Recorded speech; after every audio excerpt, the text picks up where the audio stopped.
Well, what I do is, of course, got to slide the deck into the side.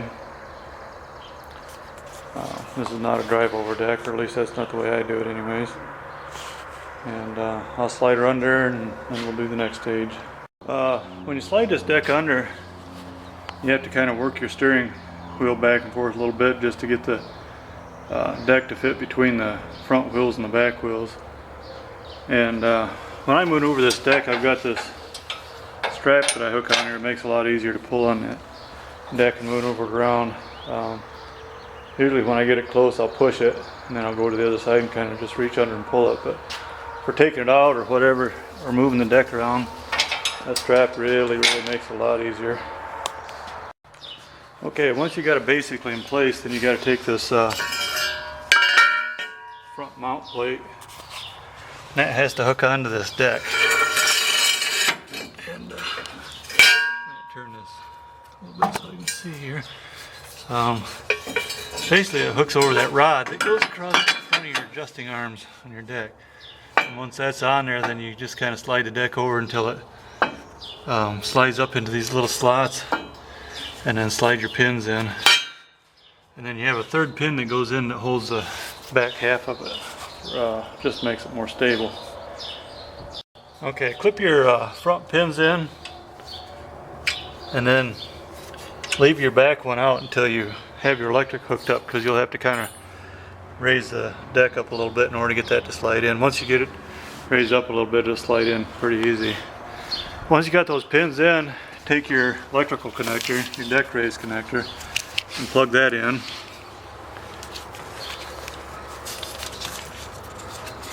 And that goes into this connector up here, if I can see it. Not sure what you guys can see here, but anyways, when it's in there, it'll look like that. Okay, and then once I got that in there, I go ahead and hook the front drive shaft up. The front drive shaft fits kind of tight, and when it's all the way on there, you'll feel your collar snap into place, and then it's on. And we got the electrical connector on. Now, next thing is hooking your rear deck lift chains on.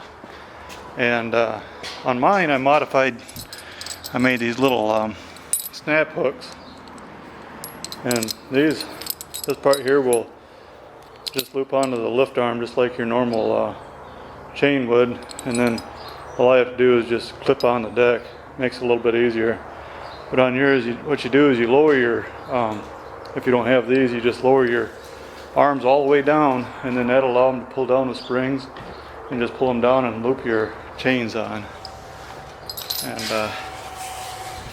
have to have the tractor runner to do this, and mine are not down right now, so I'll have to start it up to show you the rest. Okay, and once your deck's all the way lowered, you can see where these lift arms will raise up and down. Let me go to the other side so we don't have the sun right in it. Okay. This is your lift arm right here.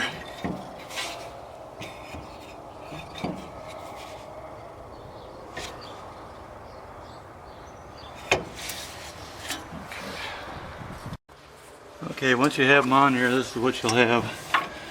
Of course, if you don't have this set up, you'll have the chains themselves going up to there. And then at that point, you can lift the deck up. And once you raise your deck, you can take and swivel your front casters to the side and pin your one rear caster up into the upper position. And then you can try her out. She should be ready to go. Alright, one other thing I thought I might mention: in order to swivel these around, your deck has to be up a little bit. You don't have to have it running. You can just turn the key on and then raise her up a little bit. And then you can swivel that around. For this pin here, once you raise it up a little bit, is it going to focus? Once you raise it up a little bit, then it'll slide in there. I usually just watch through the hole, and I put that in before I swivel my casters back, and I can see when it's lined up. And so she's ready to go. Thanks for watching.